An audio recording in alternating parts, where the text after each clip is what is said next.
Informasi lainnya, Saudara, Komisi Pemberantasan Korupsi mengungkap dugaan tindak pidana korupsi dalam penyelenggaraan ibadah haji yang ditaksir merugikan keuangan negara lebih dari 1 triliun rupiah. KPK telah menaikkan dugaan korupsi dana haji ke tahap penyidikan dengan berfokus pada penyalahgunaan kuota haji tambahan.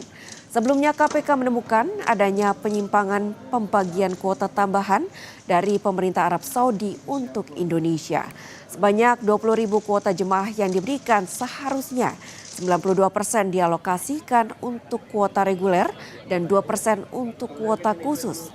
Namun dalam praktiknya kuota tambahan dialokasikan 50% untuk reguler dan 50% kuota khusus di mana masing-masing mendapatkan alokasi 10.000 jemaah. Jadi memang tidak akan panas, tidak terlalu panas.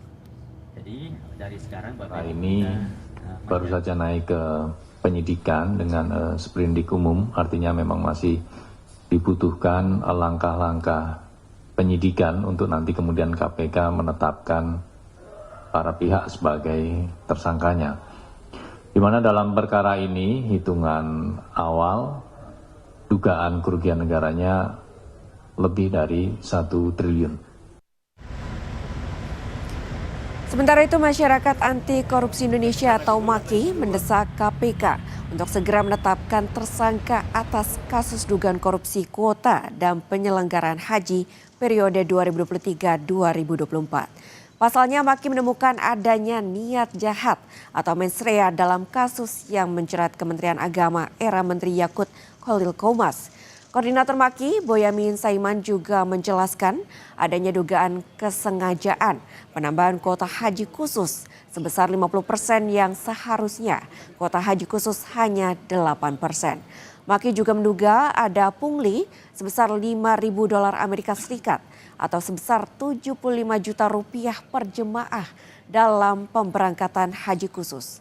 MAKI menyebut akar permasalahan dugaan korupsi di Kementerian Agama terjadi setelah pemerintah Arab Saudi memberi tambahan kuota haji sebanyak 20.000 jemaah.